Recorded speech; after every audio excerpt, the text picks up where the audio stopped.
If you have topics you would like to have us discuss on the Aging Well podcast, please click on the links in the episode description to send us a text or record your message or comments. We'd love to hear from you and how we can help you age well. If you benefit from the Aging Well podcast and would like to support the content financially, please click on the Support the Show link or support our affiliates and advertisers.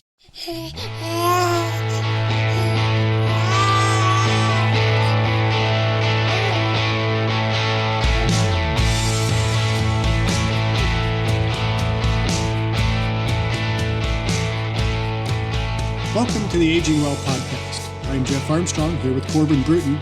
In this and the episodes that follow, we will share candid discussions on aging and hear from the experts. We are here to inform and encourage as we experience, aging. In this episode, we explore the relationship between caffeine consumption and healthy aging. We discuss how moderate caffeine intake can positively influence cognitive function, physical performance, and mood, particularly in older adults. In addition, we examine the benefits of using caffeine as a pre-workout supplement, offer practical tips, and address potential side effects of caffeine consumption for aging well. Today, we're diving into a topic that is a daily habit for many of us, caffeine consumption, and how it impacts aging well. That's right, Corbin. Caffeine is a staple in many people's lives, but how does it affect us as we get older? We'll have a lot to talk about today, from health benefits to potential downsides and some practical tips for the listeners. That's right. So let's get started with one of the biggest areas of interest, cognitive function. Dr. Armstrong, how does caffeine consumption affect cognitive function in older adults? Great question, Corbin. Research suggests that moderate caffeine intake can have a positive impact on cognitive function. Studies have shown that caffeine may help improve attention, reaction time, and even memory, which is crucial as we age. Some studies even link caffeine consumption to reduced risk of cognitive decline and diseases like Alzheimer's. So it kind of sounds like there's a lot of potential there for keeping our minds sharp. But what about physical performance? How does caffeine impact that in the aging population? Well, caffeine can indeed boost physical performance. It's known to enhance endurance and strength, which is particularly beneficial for older adults trying to maintain muscle mass and stay active. Regular physical activity is crucial for aging well, and caffeine might give that extra push needed to keep moving. So caffeine can act as a pre-workout. I included it on my list of supplements that are demonstrated to be effective. So how does caffeine benefit the exercisers as a pre-workout? Well, caffeine stimulates the central nervous system, leading to increased alertness and reduced perception of effort during exercise. This stimulation can help improve focus, motivation, and overall mental clarity, making the workouts feel less taxing and more manageable. Caffeine increases the release of epinephrine or adrenaline, a hormone that prepares the body for physical exertion by increasing heart rate and blood flow to the muscles. So this heightened state of arousal can result in a feeling of increased energy and readiness for the exercise. Caffeine facilitates the release of calcium ions within the muscle, which you might recall from exercise physiology is crucial for muscle contraction. These can enhance muscle power and strength, allowing for more effective workouts and potentially improve performance in activities like weightlifting, sprinting, or high-intensity interval training. Caffeine can promote the breakdown of fats in the body, making fatty acids more available for a source of energy. This can be particularly beneficial during prolonged aerobic exercise, as the body can use fat as fuel, sparing glycogen stores and potentially enhancing endurance. By reducing the perception of effort and fatigue, caffeine can help athletes and fitness enthusiasts perform at higher intensities for longer periods. Studies have shown that caffeine can improve endurance performance, making it a valuable supplement for long-distance runners, cyclists, and other endurance athletes. Caffeine increases thermogenesis, which is the production of heat in the body. This can lead to a slight increase in caloric expenditure during and after exercise, potentially aiding in weight loss and fat reduction efforts. And finally, some research suggests that caffeine can reduce the sensation of muscle pain during and after exercise. This analgesic effect can help individuals, particularly older individuals, push through tough workouts and recover more comfortably. And above all, it's cheaper and possibly safer than the majority of commercial pre workout supplements. Do you think the reason why it's suggested that caffeine reduces the sensation of muscle pain is because it's obviously increasing the heart rate, so it's pushing more blood throughout the body and allowing the muscles to kind of not feel that lactic acid buildup in the breakdown?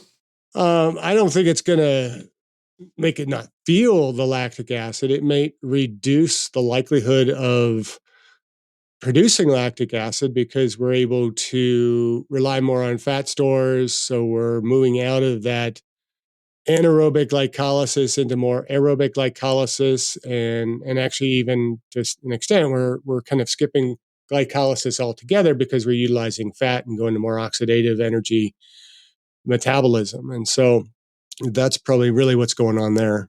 Oh, that's fascinating. It kind of seems that caffeine so far it's a win-win as far as taking it before a workout. It's almost like dare I say, a necessity right up there with hydrating. Well, I don't know that it's a necessity. I think it might be a bit more of a psychological crutch that gets people through a workout. And those of us that work out early in the morning, it might push us through a little bit easier. I'm not a huge fan of pre-supplements to begin with. I think, most of us should be able to kind of motivate ourselves a little bit more effectively without taking any other little chemicals into our body. But if you're working out at 4:30 in the morning, sometimes you might need a little bit of that wake up to get going and just kind of get that initial kickstart to the physiological systems. And so caffeine, again, since it increases epinephrine, it's kind of assisting in that fight or flight response that, is preparing us for physical activity. Um, if you're really dragging, maybe you didn't get a good night's sleep the night before, but a caffeine might give you some of that boost to be able to work through the effort a little bit more easily. Any particular tips for using caffeine as a pre-workout supplement? Well, if possible, I would suggest consuming caffeine about 30 to 60 minutes before your workout to allow it to kind of reach its peak levels in your bloodstream. Common dose is 3 to 6 milligrams of caffeine per kilogram of body weight.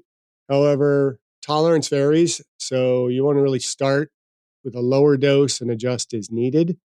For reference, a cup of brewed coffee is approximately 95 milligrams per 8-ounce cup. This can range anywhere from 70 to 140 milligrams, depending on the coffee.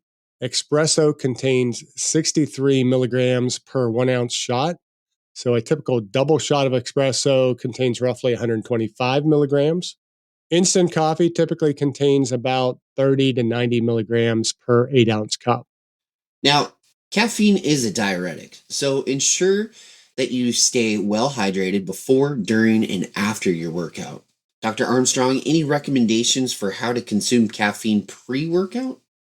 Well, popular sources of caffeine include coffee, tea, energy drinks, caffeine pills, and as we've talked about, pre-workout supplements. So you want to choose a source that fits your preferences and dietary needs. I've been known to add the remains of yesterday's coffee to my workout drink to get a caffeine boost. Sounds gross. I've been told that, but it's not so bad. And at least I'm not wasting coffee.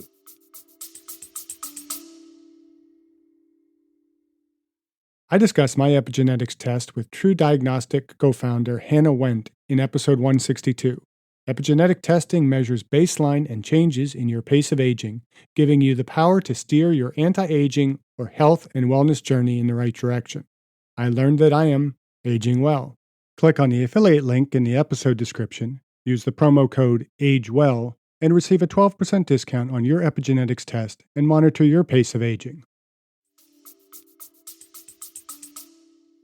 While caffeine can be highly effective as a pre-workout supplement, it's important to be aware of the potential side effects, especially at a higher dosage. Consuming caffeine too late in the day can interfere with sleep. High doses can cause nervousness, restlessness, and anxiety.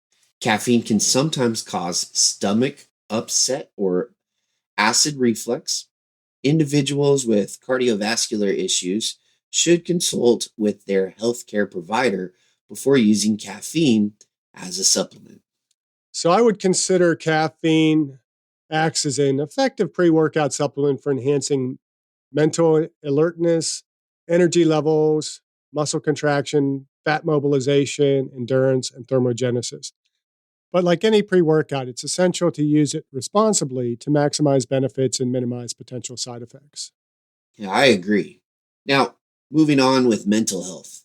How does caffeine influence mood and mental health in older adults? Caffeine's been found to have mood enhancing properties.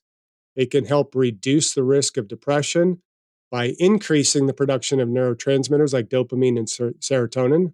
However, it's important to note that too much caffeine can lead to anxiety and jitteriness, as we mentioned, and we'll discuss that a little bit more as we get further into the podcast today.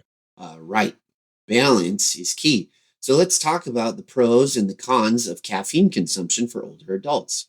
What are some of the documented health benefits, Dr. Armstrong?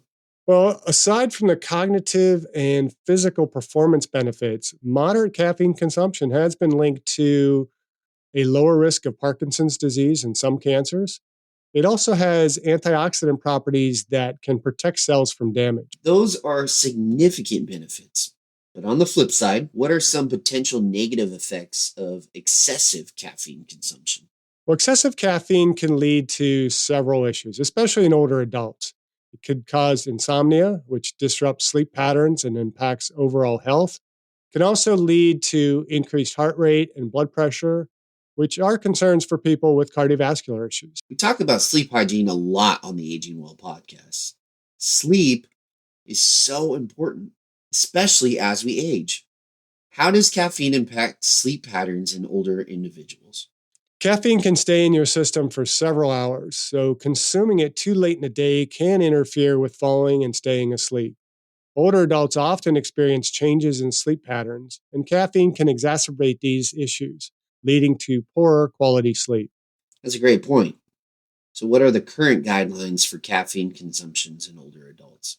The general recommendation is to keep caffeine intake to about 200 to 300 milligrams per day, which is roughly 2 to 3 cups of coffee. However, it's important for individuals to assess their own tolerance and consult their healthcare provider, especially if they have underlying health conditions. And that's why it's important that the listener needs to consider their individualized response to caffeine. Of course, everybody responds differently. And what about the best source of caffeine for older adults? Are some better than others?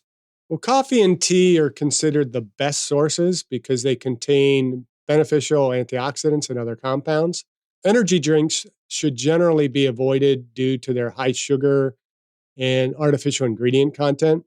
Decaf options can also provide some of the benefits without the potential downsides of too much caffeine. Yeah, I would recommend staying away from energy drinks altogether. And I know that seems hypocritical because I still drink some and it's a nasty habit. I never acquired the taste for coffee. And then I do like energy drinks. I try and do the non-sugary ones, but even then with as far as energy drinks with all the B vitamins and all the other stuff that they put in there, there are some pretty bad side effects for your liver, and I feel like I can say that from personal experience. So, with your liver issues, are you still drinking energy drinks? No, I've cut back significantly. I was drinking one or Okay, two so cutting even. back significantly means you are still drinking them. We Yeah, got I to set mean, the right example here. We got to get rid of yes. those out of your diet. I don't know if I've ever even had an energy drink. I can't say I've ever had like a Red Bull or Monster energy drink or any of that kind of stuff. They're just not appealing to me. I mean, I'm good with just the straight up caffeine. I learned to drink coffee when I took calculus, as many college students do. And, it's just, I actually like the taste of coffee. I don't need coffee for the caffeine per se. And I've actually started kind of drinking some mushroom coffee just to get some of the other benefits of the mushroom. It doesn't taste near as good, but you know, I don't need that real energy boost first thing in the morning. Even when I'm getting poor sleep, I don't. But I don't know, coffee becomes kind of just a ritual more so than a habit or a necessity. But I do kind of like the taste of coffee. And a challenge for me is I probably drink it in the afternoon, and maybe I need to stop doing that for sleep. But when I have that break between my work, my teaching, and then my coaching, I'll often stop at one of those popular coffee shops.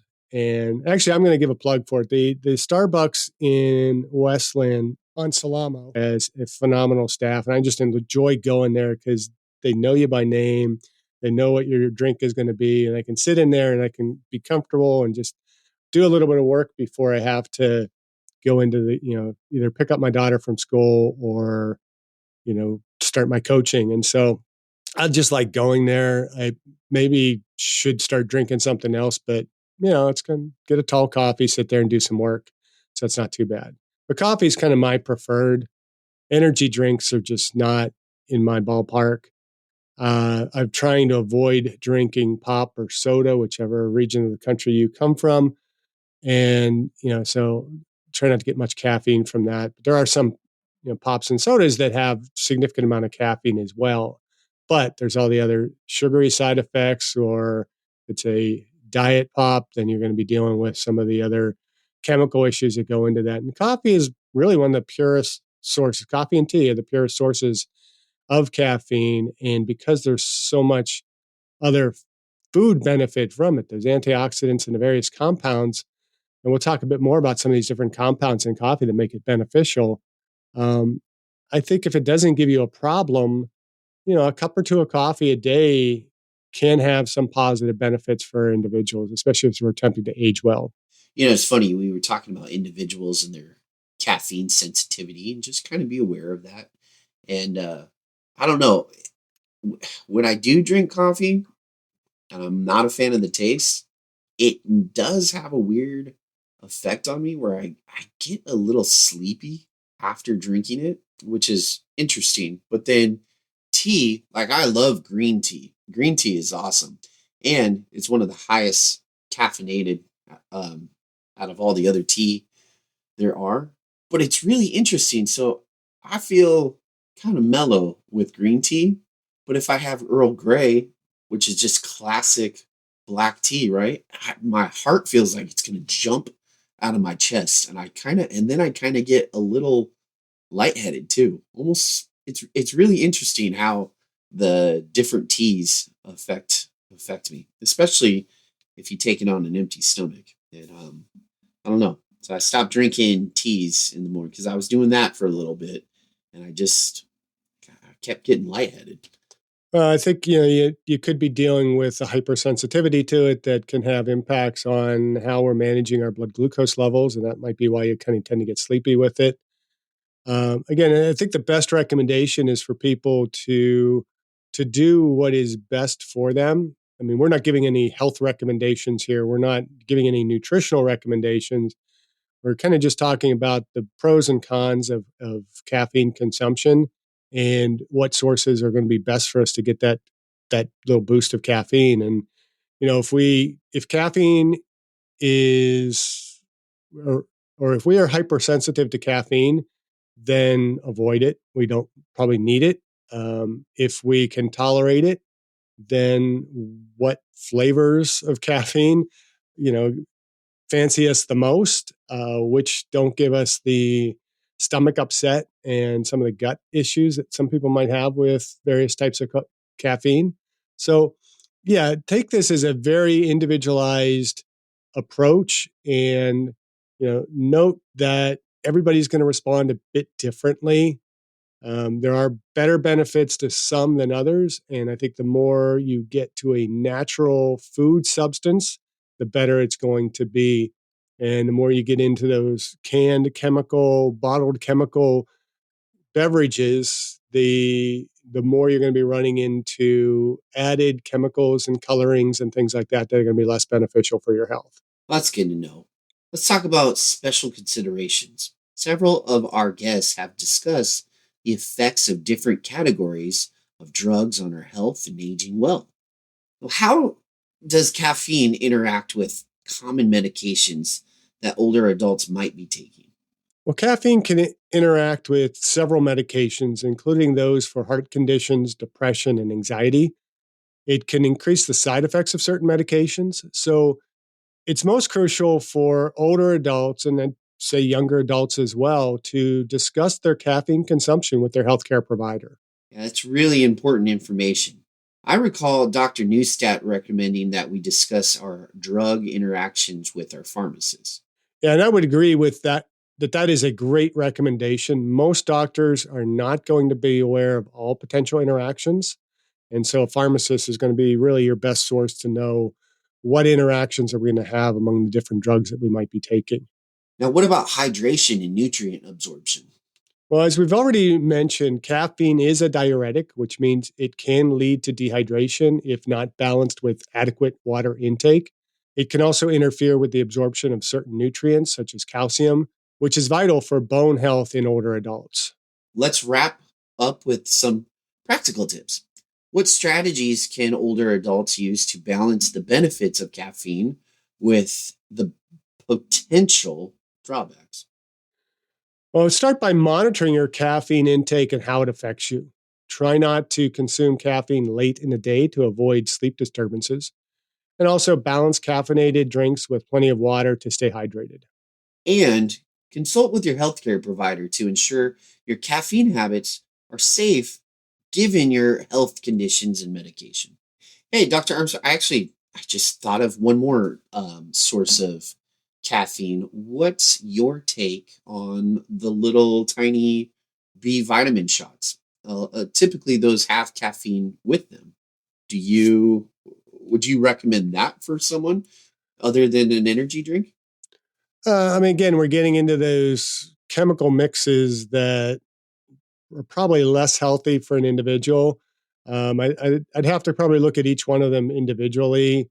And some of them are kind of like just taking a B vitamin with caffeine. So it might not be necessarily that bad. But again, why not just do a shot of espresso if you need that quick little boost of caffeine?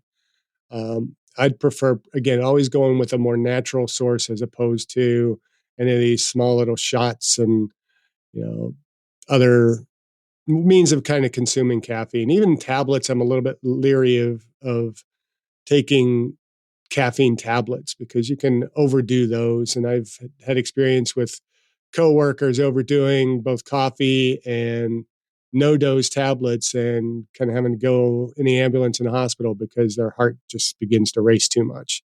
I have another little story about when I started working at Hope College and kind of my first day in my office. Actually, it was the second day. The first day I went in, kind of set everything up, and I had my coffee maker in there, and I had a bag of coffee grounds, sitting on a shelf.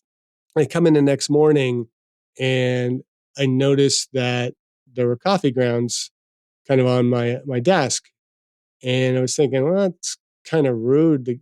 Custodians must have come in the evening and helped themselves to some coffee. Um, and so I was kind of thinking down that avenue. And then all of a sudden I kind of see out of the corner of my eye. Well, first I saw the little hole in the bag. And then I see out of the corner of my eye on the ground, this mouse just heaving and huffing. Obviously just their heart was pounding. Obviously had gotten into my coffee and ate the coffee grounds, and who knows how much they ate relative to their body weight, but that poor mouse was near cardiac arrest. Yeah, so we want to be careful with our coffee consumption.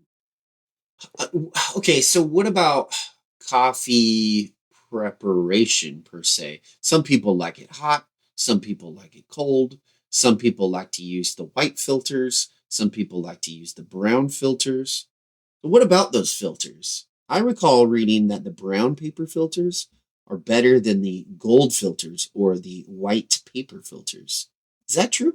I've read the same. Using the brown paper filters when brewing coffee can have several important implications for health, taste, and environmental impact. The brown paper filters are typically unbleached, meaning that they're not treated with chlorine or other bleaching agents.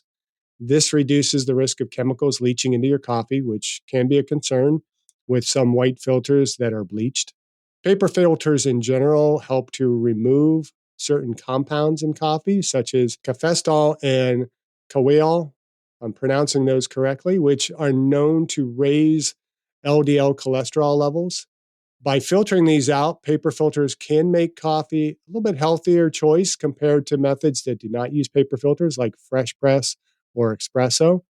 Brown paper filters can contribute to a cleaner, less oily cup of coffee. They effectively trap oils and fine particles that might otherwise make the coffee taste more bitter or muddy. Now, on the other hand, the gold filters actually give a more refined taste, and some people prefer that taste with the oils in the coffee. But again, note that there's a downside to leaving those oils in because it may potentially, and there's not really tremendously strong evidence that it can raise LDL cholesterol. So I think that's a minor little piece there, but it can have an impact on the taste, and it can get rid of some of those oils. But in particular, it can help to reduce some of the different particulates that we might not want in the coffee. And paper filters generally provide a more consistent extraction compared to metal filters, leading to a more predictable and balanced flavor profile in each cup. Brown paper filters are often more environmentally friendly than their bleach counterparts. The bleaching process involves chemicals that can be harmful to the environment. By choosing unbleached filters, you reduce the demand for these chemicals. Yeah, brown paper filters are usually biodegradable and can be composted more easily than bleached filters. And this contributes to a more sustainable waste management practice. Awesome. So you can almost take your coffee grinds and the brown filter all together and possibly throw that in your garden or soil to enrich it. I'm assuming, right? If it's biodegradable and you're having the coffee grinds in there. Yeah, and if you have a composter, just throw it all in right in there. We used to in Michigan had a composter, and when my son was just an infant, we actually used a brown diaper that was compostable, and so we could throw the diapers in, throw coffee grounds, all that kind of stuff in, and it made a really nice compost that um, was much healthier for the environment. Stunk. Probably Didn't stink. stunk. Probably was. It probably was terrible. Never, no stink at all. Well, what about gold filters? Well, unlike paper filters, gold filters allow more of the coffee's natural oils to pass through, as I mentioned, and this can enhance the richness and the complexity of the coffee's flavor. So these filters tend to produce a coffee with a fuller body and more pronounced mouthfeel because they don't trap the fine particulates and oil that paper filters do. Now, coffee or gold coffee filters are also reusable, which can save money over time compared to regularly purchasing disposable paper filters. This makes them a cost effective option for frequent coffee drinkers, and they also reduce waste. What about you? Do you have a preference? I use brown paper. The brown paper filters help remove unhealthy compounds, which may, again, as we've mentioned, lower bad cholesterol, fine sediments, potential chemical residues, and other contaminants like microplastics and pesticides. Using brown paper filters can offer additional benefits for gut health by removing substances that may cause digestive discomfort or irritation, such as I mentioned, fine particulates, some of the high acidity, and other potential chemical residues. While direct scientific studies on gut health benefits of paper filters are limited, the general health improvements from reducing these compounds can positively impact gut health. Kind of makes me think of the little plastic container, the little Keurigs. And logically speaking, one, I think that those are a waste, right? It doesn't make sense. I mean, it's probably cool if you just want one coffee for yourself, but I feel like that's just a waste, and it doesn't break down. It's not biodegradable, and then also we've talked about the dangers of microplastics in a previous podcast episode. I'm assuming that those little mini micro, those little Keurig things, that's all in all, and this is just my opinion, I feel like that would just be a waste, and just people should just stick with the regular coffee brewing system and stick with, these brown filters or the gold filters. But there are some advantages to those Keurig type systems, and you can get reusable little cups that can be used in those. So I would recommend using the reusable cups where you fill it with the coffee of your choice.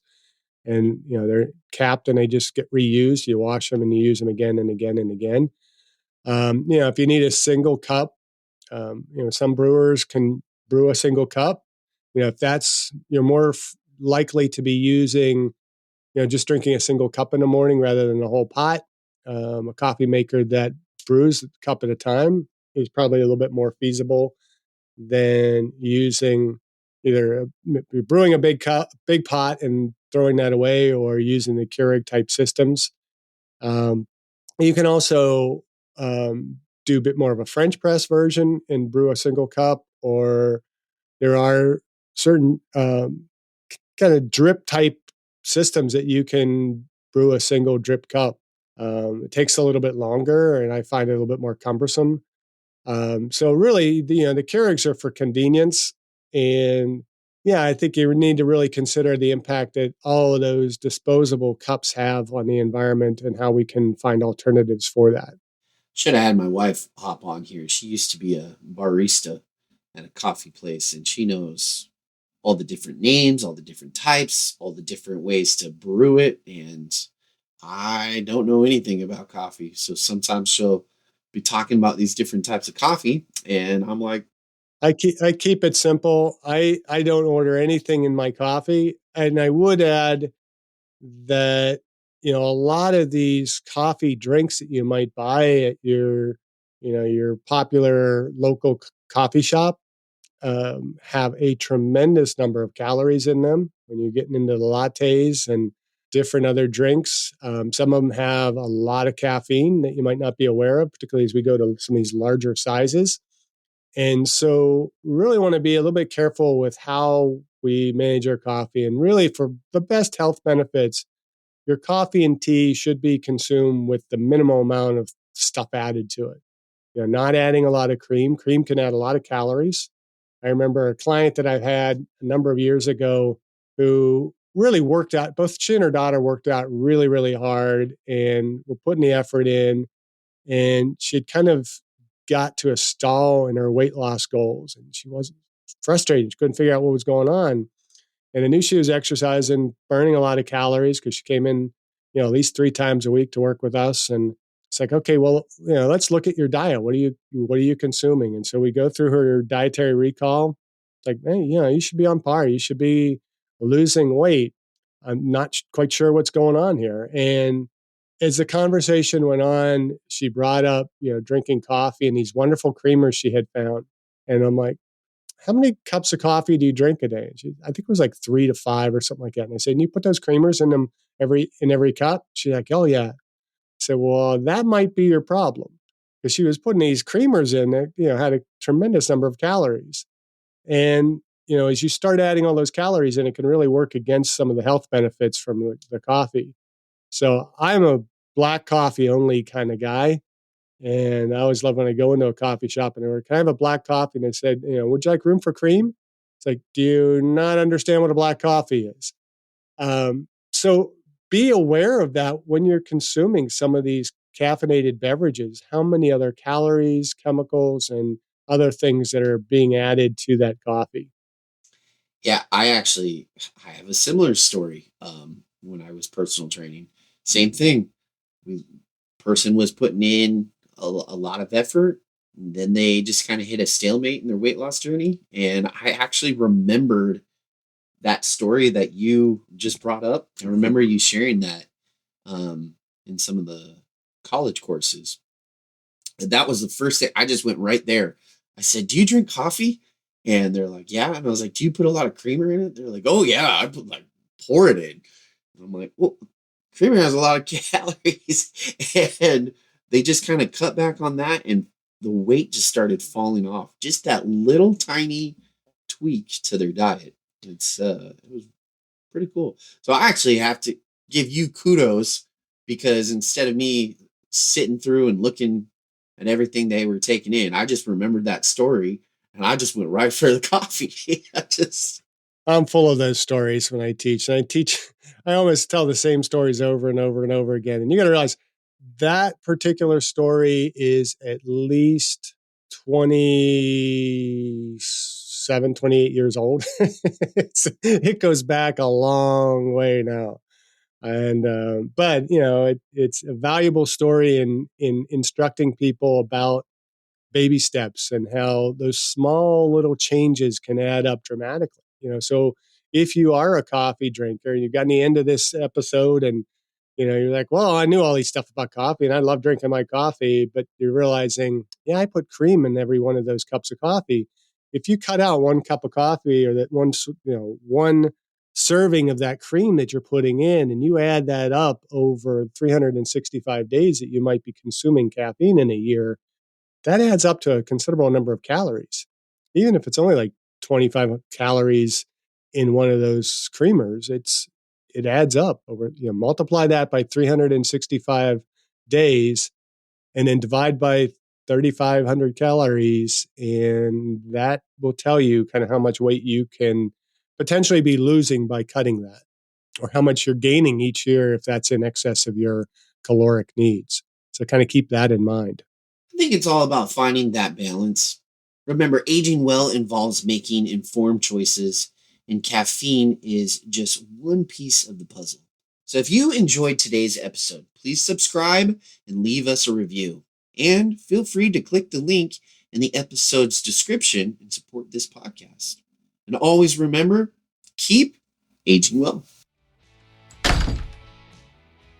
Thank you for listening. I hope you benefited from today's podcast. And until next time, keep aging well.